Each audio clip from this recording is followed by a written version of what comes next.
ನಮಸ್ತೆ. Very good morning all of you. Welcome to GS competitive content. ಇವತ್ತಿನ current affairs ಗಳಿಗೆ ಸಂಬಂಧಪಟ್ಟಂಗೆ ಚರ್ಚೆ ಮಾಡ್ತಾ ಹೋಗೋದಾದ್ರೆ, ಟುಡೇ ಸ್ಪೆಷಲ್ ಏನಿದೆ ಸ್ಟೇಟ್ ನ್ಯೂಸ್ ಅಲ್ಲಿ ಮತ್ತೆ ನ್ಯಾಷನಲ್ ನ್ಯೂಸ್ ಮತ್ತೆ ಇನ್ನು ಅಂತಾರಾಷ್ಟ್ರೀಯ ಮಟ್ಟದಲ್ಲಿ ಯಾವೆಲ್ಲ ವಿಚಾರಗಳು ಇದಾವೆ ಒಂದೊಂದಾಗಿ ತಿಳ್ಕೊಳ್ತಾ ಹೋಗೋಣ.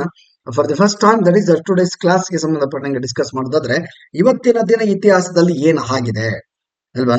ಆ, ಇವತ್ತಿನ ಒಂದು ದಿನದಲ್ಲಿ ಅಂದ್ರೆ ಜನವರಿ 22 1666ರಲ್ಲಿ ಶಾಜಾನ್ ಮಹಾನ್ ಮೊಘಲ್ ಚಕ್ರವರ್ತಿ ತಾಜ್ ಮಹಲ್ ನಲ್ಲಿ ಮುಮ್ತಾಜ್ ಜೊತೆಗೆ ವಿಶ್ರಾಂತಿ ಪಡೆಯಲು ಕೈದಿಯಾಗಿ ಆಗ್ರಾ ಕೋಟೆಯಲ್ಲಿ ನಿಧನರಾಗ್ತಾರೆ. ಜನರ ಶಾಜಾನ್ ಅನ್ನು ಹಾಕಲು ವ್ಯವಸ್ಥೆ ಮಾಡ್ತಾರೆ. ನೆನಪಿರಲಿ, ಸ್ಟೋರಿ ಗೊತ್ತಿದೆ. ಶಾಜಾನ್ ಆಮ್, ಮತ್ತೆ ಮುಮ್ತಾಜ್ ಅಂಡ್ ಆಲ್ಸೋ ಇವರ ಜಾನರ ಇವರ ಸ್ಟೋರಿ ಏನಂತ ನಿಮ್ಗೆ ಆಲ್ರೆಡಿ ಗೊತ್ತಿರುತ್ತಾರೆ ಡೆಫಿನೆಟ್ಲಿ. ಆಮೇಲೆ ಈ ಜನವರಿ 22 1760ರಲ್ಲಿ ವಾಂಡಿವಾಶ್ ಅಲ್ಲಿ ನಡೆದ ಭಾರತದ ಯುದ್ಧದಲ್ಲಿ ಫ್ರೆಂಚರ ವಿರುದ್ಧ ವಿಜಯದ ನಂತರ ಬ್ರಿಟಿಷರು ಭಾರತದಲ್ಲಿ ಯಾವುದೇ ಯುರೋಪಿಯನ್ ಎದುರಾಳಿಯಾಗಿ ಉಳಿದಿರಲಿಲ್ಲ. ವಾಂಡಿವಾಶ್ ಕದ ನಂತರ ಸಂಪೂರ್ಣವಾಗಿ ಭಾರತ ಏನಾಗುತ್ತೆ, ಬ್ರಿಟಿಷರ ವಶ ಆಗತ್ತೆ. ನೆನಪಿರಲಿ. ರಾಜ್ಯಕ್ಕೆ ಸಂಬಂಧಪಟ್ಟಂಗೆ ಚರ್ಚೆ ಮಾಡೋದಾದ್ರೆ, ಕರ್ನಾಟಕದ ಫಸ್ಟ್ ಉಲ್ಫ್ ಸ್ಯಾಂಚುರಿ ನಿಮ್ಗೆ ಗೊತ್ತಿದೆ. ದಟ್ ಈಸ್ ಆ ಕರ್ನಾಟಕದ ಒಂದು ಕೊಪ್ಪಳದಲ್ಲಿ ಬರತಕ್ಕಂತ ಬಂಕಾಪುರ ಉಲ್ಫ್ ಸ್ಯಾಂಚುರಿಯಲ್ಲಿ ಏನಾಗಿದೆ, 8 ತೋಳದ ಮರಿಗಳಿಗೆ ಜನ್ಮವನ್ನ ನೀಡಿದೆ ತೋಳ. ಸೊ ಇದು ಜನ್ಮ ನೀಡಿದ್ರೆ ಸಾಕ, ಇದು ಚರ್ಚೆಯಲ್ಲಿ ಆಗುತ್ತೆ ಸರ್, ಇದು ನ್ಯೂಸ್ ಅಲ್ಲಿ ಬರುತ್ತಾ ಅಂತ ನೀವು ಕೇಳಿದ್ರೆ ಡೆಫಿನೆಟ್ಲಿ, ಬಿಕಾಸ್ ಇಲ್ಲಿ ಈ ಒಂದು ಉಲ್ಫ್ಗಳು ಎಂಡೇಂಜರ್ ಸ್ಪೀಸೀಸ್ ಅಲ್ಲಿ ಹೋಗಿದ್ದಾವೆ. ಓಕೆನಾ, ಅಳಿವಿನಂಚಿಗೆ ಹೋಗಿದ್ದಾವೆ. ಆದ್ದರಿಂದ ಇವುಗಳ ಸಂಖ್ಯೆ ಇಲ್ಲ, ಕಡಿಮೆ ಇದೆ. ಈ ಕಾರಣಕ್ಕಾಗಿ ಯಾವಾಗ ಸಂಖ್ಯೆ ಜಾಸ್ತಿ ಆಗುತ್ತೋ ಇದು ಚರ್ಚೆಗೆ ಬಂದೇ ಬರುತ್ತೆ. ಪರಿಸರದಲ್ಲಿ ಸಮತೋಲನವನ್ನು ಕಾಪಾಡಲಿಕ್ಕೆ ಪ್ರತಿಯೊಂದು ಜೀವಿಗಳು ಅತ್ಯಗತ್ಯವಾಗುತ್ತವೆ.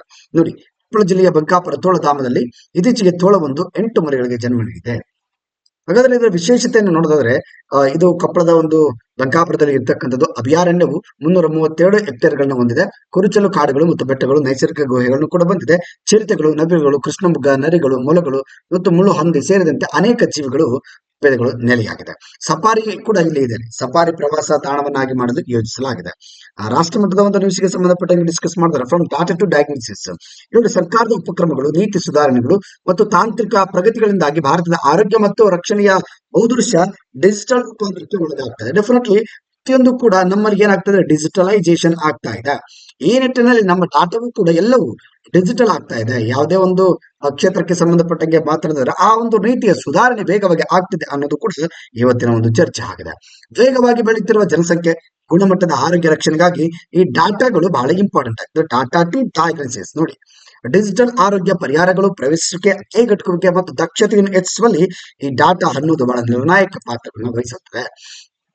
ಭಾರತದಲ್ಲಿ ಡಿಜಿಟಲ್ ಹೆಲ್ತ್ ಕೇರ್ ಮೂಲಸೌಕರ್ಯವು ನಗರ ಮತ್ತು ಗ್ರಾಮೀಣ ಪ್ರದೇಶಗಳು, ಎಲ್ಲಿ ರೂರಲ್ ಇಂದ ಅರ್ಬನ್ ವರೆಗೂ ಕೂಡ ನಿಮ್ಗೆ ಎಲ್ಲೇ ಹೋಗಿ ಡಿಜಿಟಲ್ ಆಗಿನೇ ಹೆಲ್ತ್ ಕೇರ್ ನ ಬಹಳ ಡೆವಲಪ್ಮೆಂಟ್ ಮಾಡಲಾಗ್ತಾ ಇದೆ. ಟೆಲಿಮೆಡಿಸಿನ್ ಆಗಿರ್ಬೋದು, ಎಲೆಕ್ಟ್ರಾನಿಕ್ ಹೆಲ್ತ್ ಕಾರ್ಡ್ಗಳಾಗಿರ್ಬೋದು, ಕೃತಕ ಬುದ್ಧಿಮತ್ತೆಗೆ ಚಾಲಿತ ಡಯಾಗ್ನೋಸ್ಟಿಕ್ ಆಗಿರ್ಬೋದು.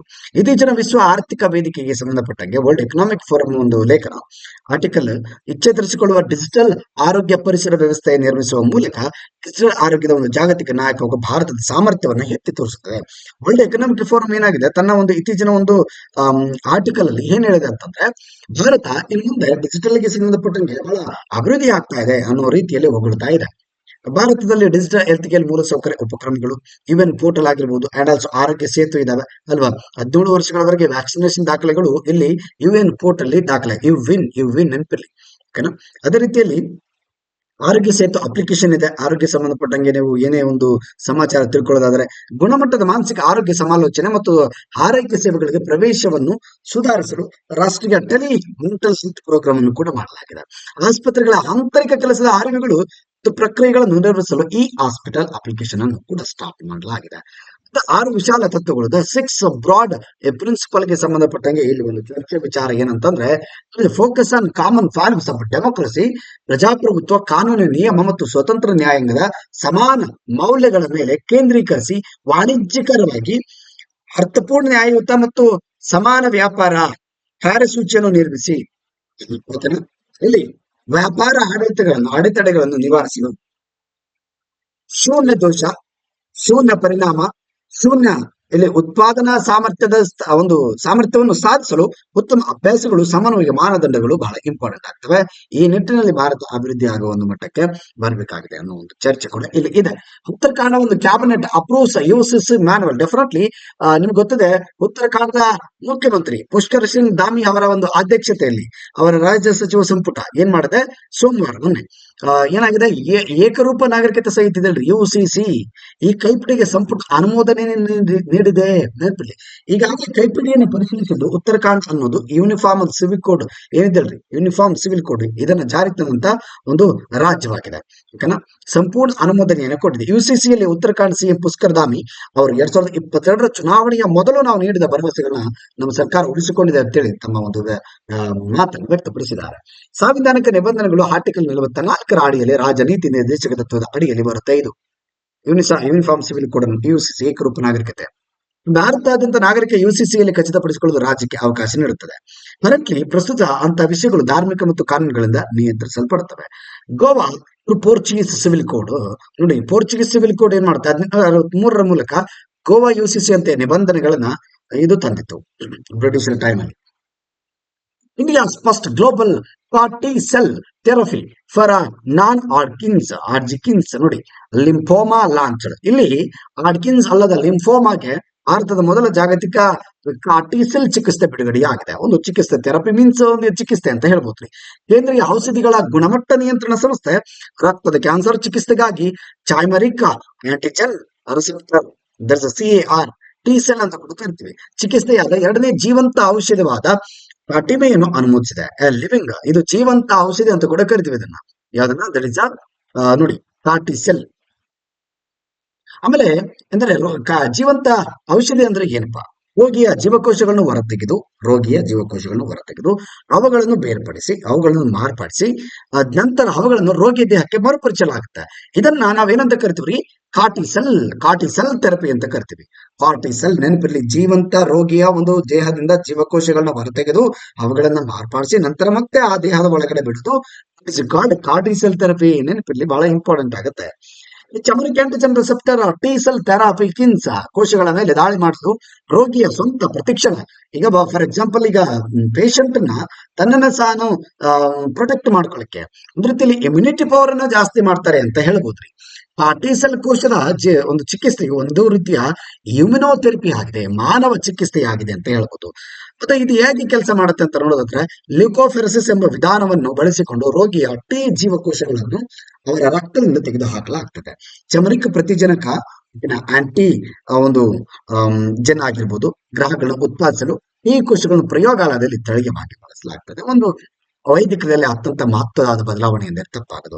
ಪ್ರಳಯ ಮಿಸೈಲ್ ಅಂಡ್ ಪಿನಾಕ ರಾಕೆಟ್ ಏನಾಗ್ತಿದೆ ಅಂತಂದ್ರೆ, ಈ ಪ್ರಳಯ ಮಿಸೈಲ್ ಆಗಿರ್ಬೋದು, ಪಿನಾಕ ರಾಕೆಟ್ ಆಗಿರ್ಬೋದು, ಇವುಗಳು ಗಣರಾಜ್ಯೋತ್ಸವದಲ್ಲಿ ಪಾಲ್ಗೊಳ್ಳಲಿವೆ ಅಂತೇಳಿ ರಕ್ಷಣಾ ಇಲಾಖೆ ನಿಮಗೆ ತಿಳಿಸಿದೆ. ಗಣರಾಜ್ಯೋತ್ಸವ, ರಿಪಬ್ಲಿಕ್ ಡೇ. ಅಬೌಟ್ ಪ್ರಳಯ ಮಿಸೈಲ್ಗೆ ಸಂಬಂಧಪಟ್ಟಂಗೆ ಡಿಸ್ಕಸ್ ಮಾಡೋದಾದ್ರೆ, one of the most important rocket missile ಮೇಲ್ಮೈಯಿಂದ ಮೇಲ್ಮೈಗೆ, it means surface to surface, ಭೂಮಿಯಿಂದ ಭೂಮಿಯಲ್ಲೇ. ಓಕೆ, ಭೂಮಿ ಮೇಲೆನೆ ಇದು ಯುದ್ಧ ಮಾಡ್ತಕ್ಕಂಥದ್ದು, ಆಕಾಶದಲ್ಲಿ ಎಲ್ಲ ನೋಡಿ. ಭೂಮಿಯ ಮೇಲೆ ಇರ್ತಕ್ಕಂಥ ಕೆಲವು ಶತ್ರುಗಳ ಯುದ್ಧ ನೌಕೆಗಳನ್ನ ಓಡಿಸುತ್ತೆ. ಇದು ಶಾರ್ಟ್ ರೇಂಜ್ ಬಾಲಿಸ್ಟಿಕ್ ಮಿಸೈಲ್ ಅಂತ ಕೂಡ ಕರಿತೀವಿ. ರಕ್ಷಣಾ ಸಂಶೋಧನೆ ಮತ್ತು ಅಭಿವೃದ್ಧಿ ಸಂಸ್ಥೆಯಿಂದ ಅಭಿವೃದ್ಧಿಪಡಿಸಲಾಗಿದೆ. Defence research and development organisation it's developed by.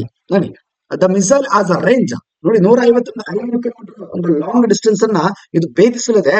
Can be launcher from mobile launcher ಇಂದನೂ ಇದನ್ನ ಕಂಟ್ರೋಲ್ ಮಾಡಬಹುದಂತೆ. ಮೊಬೈಲ್ ಇಂದಾನೆ ಅಲ್ಲಿ ಏನ್ ಮಾಡಿದ್ರೆ ಉಡಾವಣೆ ಮಾಡಬಹುದು. ನೋಡಿ ಎಷ್ಟು ಮಟ್ಟಿಗೆ ಟೆಕ್ನಾಲಜಿ ಡೆವಲಪ್ಮೆಂಟ್ ಆಗ್ತದೆ ಡಿಫೆನ್ಸ್ ಅಲ್ಲಿ. ಕ್ಷಿಪಣಿ ಮಾರ್ಗದರ್ಶನ ವ್ಯವಸ್ಥೆಯು ಅತ್ಯಾಧುನಿಕ ನ್ಯಾವಿಗೇಷನ್ ಸಿಸ್ಟಮ್ ಮತ್ತು ಇಂಟಿಗ್ರೇಟೆಡ್ ಏವಿಯಾನಿಕ್ಸ್ ಅನ್ನು ಕೂಡ ಒಳಗೊಂಡಿದೆ. ಬಹಳ ಇಂಪಾರ್ಟೆಂಟ್ ಆದಂತಹ ಒಂದು ಚರ್ಚೆಯನ್ನ ಪಿಸಾನ್ at Palamu tiger reserve, one of the most important environmental related, that is Jharkhand Forest Department initiated a study to divide the dwindling population of bison at Palamu Tiger Reserve. ಈ ಪಲಾಮು ಅನ್ನೋದು ಹುಲಿ ಅಭಯಾರಣ್ಯ. ಆ ಒಂದು ಹುಲಿ ಅಭಯಾರಣ್ಯದಲ್ಲಿ ಕಾಡೆಮ್ಮೆಗಳ ಒಂದು ಸಂಖ್ಯೆ ಪುನರುಜ್ಜೀವನಗೊಳಿಸಲು ಇದರ ಸಂಖ್ಯೆ ಕಡಿಮೆ ಆಗ್ತದೆ. ಆ ಒಂದು ಸಂಖ್ಯೆಯನ್ನ ಹೆಚ್ಚು ಮಾಡಲು ಇಲ್ಲಿನ ಒಂದು ಏನು ಇನಿಷಿಯೇಟಿವ್ ಅನ್ನ ಕೈಗೊಳ್ಳಲಾಗಿದೆ. ಏನಾಗ್ತದೆ ಹಾಗಾದ್ರೆ, ಭಾರತದಲ್ಲಿ ಪಶ್ಚಿಮ ಘಟ್ಟದಲ್ಲಿ ಹೆಚ್ಚಾಗಿ ಕಂಡು ಬರ್ತವೆ. ಪ್ರಾಥಮಿಕವಾಗಿ ನಾಗರಹೊಳೆ ರಾಷ್ಟ್ರೀಯ ಉದ್ಯಾನವನ, ಬಂಡೀಪುರ ರಾಷ್ಟ್ರೀಯ ಉದ್ಯಾನವನ, ಮಾಸನಗುಡಿ ರಾಷ್ಟ್ರೀಯ ಉದ್ಯಾನವನ, ಮತ್ತೆ ಬೆಳಗಿರಿ ರಂಗನ ಬೆಟ್ಟಗಳಲ್ಲಿ ಆಗಿರಬಹುದು, BR ಬೆಟ್ಟ ಅಂತ ಕರಿತೀವಿ. ಭಾರತೀಯ ಒಂದು ಕಾಡನ್ನೇ ಗೌರ್ ಎಂದು ಕರಿತೀವಿ, ಗೌರ್ ಅಂತ ಕರೀತಾರೆ. ಸಸ್ಯಾಹಾರಿ ಮತ್ತು ಕಾಡು ದನಗಳ ಗುಂಪಿನ ಅತಿ ದೊಡ್ಡ ಒಂದು ಸದಸ್ಯ. ಇದನ್ನ IUCN ಕೆಂಪು ಪಟ್ಟಿಯಲ್ಲಿ ಏನಾಗಿದೆ, ಇದು ವಲ್ಲರೆಬಲ್ ಅಲ್ಲಿ ಇದೆ. ಎಕ್ಸಾಮ್ ಅಲ್ಲಿ ಇದನ್ನ ಕೇಳ್ತಾರೆ. ಈ ಗೌರ್ ಬಿಸಾನ್ ಅನ್ನೋ ಒಂದು ಎಮ್ಮೆ ತಳಿ ಪ್ರಾಣಿ ಯಾವ ಒಂದು ಪಟ್ಟಿಗೆ ಸೇರಿದೆ? ದಟ್ ಇಸ್ ವಲ್ಲರೆಬಲ್ ಪಟ್ಟಿಗೆ ಸೇರಿದೆ. ಇವಾಗ ಕಡಿಮೆ ಆಗ್ತಾ ಇದೆ ಅಂತ, ದುರ್ಬಲವಾಗಿದೆ, ಇವುಗಳ ಸಂಖ್ಯೆ ಜಾಸ್ತಿ ಮಾಡುವ ಒಂದು ಉದ್ದೇಶದಿಂದ ಈ ಕಾರ್ಯಕ್ರಮವನ್ನು ಹಮ್ಮಿಕೊಳ್ಳಲಾಗಿದೆ. ಎಲ್ಲಿ ಕಂಡು ಬರುತ್ತೆ ನೋಡಿ, ಪಲಾಮು ಹುಲಿ ಸಂರಕ್ಷಿತ ಪ್ರದೇಶ ಭಾರತದಲ್ಲಿ 9 ಮೂಲ ಹುಲಿ ಸಂರಕ್ಷಿತ ಪ್ರದೇಶಗಳಲ್ಲಿ ಒಂದಾಗಿದೆ. ಭಾರತದಲ್ಲಿ ಜಾರ್ಖಂಡ್ ರಾಜ್ಯದಲ್ಲಿ ಜಾರ್ಖಂಡ್ ರಾಜ್ಯದಲ್ಲಿ ಏಕೈಕವಾಗಿ ಟೈಗರ್ ರಿಸರ್ವ್ ಇದು ಒಂದೇ ಇರೋದ್ರಿ.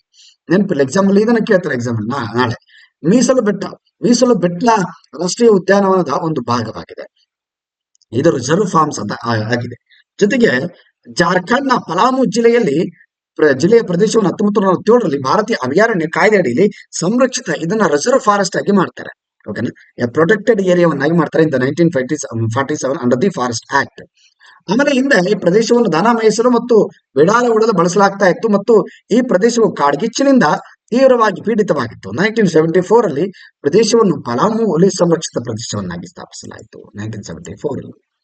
After that we come to the international ಇಶ್ಯೂಗೆ ಸಂಬಂಧಪಟ್ಟಂಗೆ ಡಿಸ್ಕಸ್ ಮಾಡಿದ್ರೆ, report takers not makers the unjust poverty and undreamed wealth of the colonialism published by the Oxfam ಒಂದು ಸಂಸ್ಥೆ ಇಲ್ಲಿ ಏನ್ ಮಾಡಿದೆ ಅಂತಂದ್ರೆ, ಕೆಲವು ಬಡತನ ಸೂಚಾಂಕವನ್ನ ಅಥವಾ ಶ್ರೀಮಂತಿಕೆ ಸೂಚಾಂಕವನ್ನ ಎಷ್ಟು ಶ್ರೀಮಂತರದರ ಜಾಗತಿಕ ಮಟ್ಟದಲ್ಲಿ ಅನ್ನೋದನ್ನ ಚರ್ಚೆ ಮಾಡಿದೆ. ಬಿಲಿಯನಿಯರ್ ಸಂಪತ್ತು 2023ಕ್ಕಿಂತ 2024ರಲ್ಲಿ 3 ಪಟ್ಟು ಜಾಸ್ತಿ ಆಗಿದಂತೆ. ಈಗ 100 ಕೋಟಿ ಉಳ್ಳಂತಹ ಆಸ್ತಿ 3 ಪಟ್ಟು ಜಾಸ್ತಿ ಆಗಿದ್ರಿ ಒಂದೇ ವರ್ಷದಲ್ಲಿ. 2024 ಒಂದು ರಿಪೋರ್ಟ್ ಅನ್ನ ಈಗ ಕೊಡ್ತಾ ಇದ್ದಾರೆ. ದಶಕದೊಳಗೆ ಕನಿಷ್ಠ 5 ಟ್ರಿಲಿಯನರ್ಗಳನ್ನು ನಿರೀಕ್ಷಿಸಲಾಗಿದೆ. ಒಂದು ದಶಕದಲ್ಲಿ ಆಲ್ಮೋಸ್ಟ್ 1 ಟ್ರಿಲಿಯನರ್ಗಳಿದಾರಂತೆ. ನೆನಪಿರ್ಲಿ, 1 ಟ್ರಿಲಿಯನ್. ಇದರ ಮಧ್ಯೆ 1990ರಿಂದ ಬಡತನದಲ್ಲಿ ವಾಸಿಸುವ ಜನರ ಸಂಖ್ಯೆ ಕೇವಲ ಬದಲಾಗಿದೆ, ಅಸಮಾನತೆಯ ನಿಯಂತ್ರಣದಲ್ಲಿ ಇಲ್ಲ. ಸಮಾನತೆ ಅಂತೂ ಬಹಳ ಇವತ್ತು ತೀರಾ ಹದಗೆಟ್ಟು ಹೋಗ್ಬಿಟ್ಟಿದೆ. ಸಮಾನತೆ ಇಲ್ಲ ನಮ್ಮಲ್ಲಿ. ಭಾರತದ ಬಗ್ಗೆ ಅವರು ಹೇಳಿದ್ರೆ ನೋಡಿ, ಭಾರತದ ಬಡತನ ಎಸ್ಪೆಷಲಿ ನಮ್ಮ ಇತ್ತೀಚಿನ ವಾರ್ಷಿಕ ಸಮಾನತೆ ವರದಿ ಟೇಕರ್ಸ್ ನಾಟ್ ಮೇಕರ್ಸ್ ಹೆಚ್ಚಿನ ಬಿಲಿಯನಿಯರ್, ಇದು ಅವರ ಒಂದು ಏನು ಮಾತಾಗಿದೆ. ಆಕ್ಸ್ಫಾಮ್ ಇದೆಯಲ್ಲ, ಸೊ ಅವರ ಒಂದು ಮಾತು ನೋಡಿ. ಸಂಪತ್ತನ್ನು ಹೇಗೆ ತೆಗೆದುಕೊಳ್ಳಲಾಗಿದೆ, ಗಳಿಸಲಾಗಿಲ್ಲ. ಸಂಪತ್ತನ್ನ ತೆಗೆದುಕೊಳ್ಳಲಾಗ್ತಾ ಇದೆ ಅಂತೆ, ಗಳಿಸಲಾಗ್ತಾ ಇಲ್ಲ. ಏನ್ ಮಾಡ್ತಾ ಇದ್ರೆ ಹಾಗಾದ್ರೆ? ಅಂದ್ರೆ ಶ್ರೀಮಂತರಿಗೆ ಆಗ್ತಾ ಇರೋದು ಇಲ್ಲಿನ ಹೆಚ್ಚಿನ ಜನ ಇನ್ನೊಬ್ಬರಿಂದ ತಗೊಳ್ಳೋದ್ರಿಂದ ಹೊರತಾಗಿ ಯಾವುದೇ ರೀತಿ ಇಲ್ಲಿ ಗಳಿಸಲಾಗ್ತಾ ಇಲ್ಲ ಅಂತ ಹೇಳ್ತಾ ಇದ್ದಾರೆ. 60% ಅನುವಂಶಿಕತೆ ಕ್ರೋನಿಸಂ ಅನ್ನೋ ಏಕಸ್ವಾಮ್ಯ ಅಧಿಕಾರದಿಂದ ಬರುತ್ತದೆ. ಈಗ 60% ಏನಾಗಿದೆ ಅಂದ್ರೆ ವಂಶ ಪಾರಂಪರಿಕವಾಗಿನೇ ಆಸ್ತಿ ಬಂದಿದೆ. ಇದಲ್ಲದೆ ನಮ್ಮ ಆಳವಾದ ಅಸಮಾನ ಪ್ರಪಂಚವು ಅನೇಕ ವಿಧಗಳಲ್ಲಿ ವಸಾಹತುಶಾಹಿಗಾಗಿ ಹೊಳೆದಿದೆ. ಒಂದು ಕೊಲನಿಯಲ್ ಆಗಿಬಿಟ್ಟಿದೆ. ವಸಾಹತುಶಾಹಿ ಪ್ರಾಬಲ್ಯದ ಸುದೀರ್ಘ ಇತಿಹಾಸವಿದೆ. ಇದು ಹೆಚ್ಚಾಗಿ ಶ್ರೀಮಂತ ಜನರಿಗೆ ಪ್ರಯೋಜನವನ್ನು ನೀಡುತ್ತದೆ. ಈ ವ್ಯವಸ್ಥೆಯು ಇನ್ನು ಗ್ಲೋಬಲ್ ಸೌತ್ನಿಂದ ಗ್ಲೋಬಲ್ ನಾರ್ತ್ನಲ್ಲಿ 1% ಸೂಪರ್ ಶ್ರೀಮಂತರಿಗೆ ಗಂಟೆಗೆ ನೋಡಿ $30 ಮಿಲಿಯನ್ ದರದಲ್ಲಿ ಸಂಪತ್ತನ್ನು ಹೊರತೆಗೆಯುತ್ತದೆ. ಇದನ್ನು ಹಿಮ್ಮೆಟ್ಟಿಸಬೇಕು ಅನ್ನೋದು ಇಲ್ಲಿನ ಒಂದು ಉದ್ದೇಶವಾಗಿದೆ. ಓಕೆ ನೋಡಿ, ಬಹಳಷ್ಟು ಇಂಪಾರ್ಟೆಂಟ್. ಇನ್ನೊಂದು ಮೌಂಟ್ ಇಬುನಲ್ಲಿ ಏನಾಗಿದೆ ರೀ, ಇಲ್ಲಿ ಜ್ವಾಲಾಮುಖಿ ಸ್ಫೋಟವಾಗಿದೆ. 1000 ಬಾರಿ ಸ್ಫೋಟಗೊಂಡಿದೆ ನೋಡಿ. ಇಂಡೋನೇಷ್ಯಾದ ಮೌಂಟ್ ಅಬುದಲ್ಲಿ ಇರ್ತಕ್ಕಂಥ ದೂರದಲ್ಲಿ ಹಲ್ಮೆರಾ ದ್ವೀಪದಲ್ಲಿ ಇರ್ತಕ್ಕಂಥ ಜ್ವಾಲಾಮುಖಿ ಸ್ಫೋಟವಾಗಿದೆ. ಇದು ಸಕ್ರಿಯ ಜ್ವಾಲಾಮುಖಿ, ಇದು ಜೀವಂತ ಜ್ವಾಲಾಮುಖಿ, ಆಕ್ಟಿವ್ ಹೋಲ್ಕೆನ್ ಅಂತ ಕರಿತೀವಿ ಇದನ್ನ. ಮೌಂಟ್ ಅಬು ಎಲ್ಲಿದೆ? ಇಂಡೋನೇಷ್ಯಾ. ಎಕ್ಸಾಮ್ ಅಲ್ಲಿ ಕೇಳ್ತಾರೆ ಮೌಂಟ್ ಅಬು ಎಲ್ಲಿದೆ ಅಥವಾ ಮೌಂಟ್ ಇಬು ಎಲ್ಲಿದೆ? It is Indonesia. Mount Ibu. Mount Ibu Pacific ring of fire ನ ಒಂದು ಭಾಗವಾಗಿದೆ. ಈ ಪೆಸಿಫಿಕ್ ರಿಂಗ್ ಆಫ್ ಫೈರ್ ಅನ್ನೋದು ಇದು ಭೂಕಂಪ ಆಗಿರ್ಬೋದು ಮತ್ತು ಜ್ವಾಲಾಮುಖಿಗೆ ಹೇಳಿ ಮಾಡಿಸಿದಂತ ಒಂದು ಜಾಗ. ಇದು ಹಾಗಾಗಿ ಜ್ವಾಲಾಮುಖಿ ಚಟುವಟಿಕೆ ಭೂಕಂಪಗಳಿಗೆ ಹೆಸರುವಾಸಿಯಾಗಿರ್ತಕ್ಕಂಥ ಒಂದು ಪ್ರದೇಶ. ರಿಂಗ್ ಆಫ್ ಫೈರ್ ಇದನ್ನು ಸಕ್ರಮ ಮತ್ತು ಪೆಸಿಫಿಕ್ ಬೆಲ್ಟ್ ಅಂತ ಕೂಡ ಕರೀತಾರೆ. ಇದು ಪೆಸಿಫಿಕ್ ಮಹಾಸಾಗರದ ಉದ್ದಕ್ಕೂ ಇರುವ ಮಾರ್ಗವಾಗಿದೆ. ಇದು ಹಲವಾರು ಸಕ್ರಿಯ ಒಂದು ಜ್ವಾಲಾಮುಖಿ ಭೂಕಂಪನಗಳ ಚಟುವಟಿಕೆಯಿಂದ ನಿರೂಪಿಸಲ್ಪಟ್ಟಿದೆ. ಪ್ರಮುಖವಾಗಿರುವ ಒಂದು ಟೆಕ್ಟಾನಿಕ್ ಪ್ಲೇಟ್ಸ್, ಒಂದು ರೀತಿ ಡೈವರ್ಜೆಂಟ್ ಟೆಕ್ಟಾನಿಕ್ ಪ್ಲೇಟ್ಸ್ ಅಂತ ಹೇಳ್ಬೋದ್ರಿ. ಒಮ್ಮುಖ ಅಂದ್ರೆ ಡೈವರ್ಜನ್. ನಿರ್ದಿಷ್ಟವಾಗಿ Pacific, Eurasian and also Australian ಪ್ಲೇಟ್ಗಳಲ್ಲಿ ಅದರ ಸ್ಥಳದಿಂದ ಇಂಡೋನೇಷ್ಯಾ ಹಲವಾರು ಜ್ವಾಲಾಮುಖಿಗಳನ್ನು ಹೊಂದಿದೆ. ಇಂಡೋನೇಷ್ಯಾದಲ್ಲಿ ಇತರೆ ಇತ್ತೀಚಿನ ಸ್ಫೋಟಗಳು ಮೌಂಟ್ ಸಿನಾಬಾಂಗ್ ನಲ್ಲಿ, ಮೌಂಟ್ ಮೆರಫಿನಲ್ಲಿ ನಡೆಯುತ್ತವೆ. ಮೌಂಟ್ ಮೆರಫಿ, ಮೌಂಟ್ ಸಿನಾಬಾಂಗ್ ಏನಿವು ಯಾವ ಒಂದು ದೇಶದಲ್ಲಿ ಕಂಡು ಬರ್ತಕ್ಕಂಥ ಜ್ವಾಲಾಮುಖಿ ಸ್ಫೋಟಗಳು ಅಂತ ಎಕ್ಸಾಂಪಲ್ ಕೇಳುವ ಸಾಧ್ಯತೆ ಇರುತ್ತೆ. ದಟ್ ಇಸ್ ಇಂಡೋನೇಷ್ಯಾದ ಮೌಂಟ್ ಇಬು, ಇಂಡೋನೇಷ್ಯಾದ ಮೌಂಟ್ ಇಬು ನೆನಪಲ್ಲಿ. ಎಸ್, ಥ್ಯಾಂಕ್ ಯು ರೀ. This is today's class. ಇನ್ನು ನಾಳೆ ಕ್ಲಾಸಲ್ಲಿ ನಾವು ಮತ್ತೆ ಕಂಟಿನ್ಯೂ ಮಾಡ್ತಾ ಹೋಗೋಣ. ಇನ್ನು ಕರೆಂಟ್ ಅಫೇರ್ಸ್ ಅನ್ನ ಹೀಗೆ ಅತ್ಯಂತ ಗುಣಮಟ್ಟದ ಒಂದು ರೀತಿಯಲ್ಲಿ ಚರ್ಚೆ ಮಾಡೋಣ. Definitely it will be use for your exams. Almost ರಾಷ್ಟ್ರ ಮಟ್ಟದಲ್ಲಿ ಅಥವಾ ನೀವು ರಾಜ್ಯ ಮಟ್ಟದಲ್ಲಿ ಯಾವುದೇ ಎಕ್ಸಾಮ್ ಬರೀರಿ, it will be helpful definitely. I sure about it. Okay, thank you. ನಿಮ್ಮ ಸಪೋರ್ಟ್ ಈಗ ಇರಲಿ. ನಿಮ್ಮ ಫ್ರೆಂಡ್ಸ್ ಕೂಡ ತಿಳಿಸ್ತಾ ಇರಿ. ನನ್ನ ಒಂದು ಚಾನಲ್ ಅಲ್ಲಿ ಇನ್ನೂ ಹೆಚ್ಚಿನ ಗುಣಮಟ್ಟದ ತರಗತಿಗಳು ಬರ್ತವೆ. ಒಂದೊಂದೇ ಹಂತ ಹಂತವಾಗಿ ನಾನು ಬಿಲ್ಡ್ ಮಾಡಲಿದ್ದೇನೆ. Don't worry. ಎಸ್, ನಿಮ್ಮ ಸಪೋರ್ಟ್ ಹೀಗೆ ಇರಲಿ. ನಿಮ್ಮ ಸಪೋರ್ಟ್ ಇದ್ದಂತೆಲ್ಲ ನಮ್ಮಿಂದ ಹೆಚ್ಚಿನ ಗುಣಮಟ್ಟದ ಒಂದು ಕ್ಲಾಸ್ಗಳು ಬರುವ ಸಾಧ್ಯತೆ ಹೆಚ್ಚು ಇರುತ್ತೆ ಅಂತ ಹೇಳ್ಬೋದ್ರಿ. Thank you. ನಿಮ್ಮ ಸಪೋರ್ಟ್ ಆಲ್ಮೋಸ್ಟ್ ಇದ್ದೇ ಇದೆ. ಇನ್ನು ಹೆಚ್ಚಿನ ಮಟ್ಟದಲ್ಲಿ ಬೇಕು ಅನ್ನೋದು ನನ್ನ ಅಭಿಪ್ರಾಯ. Thank you.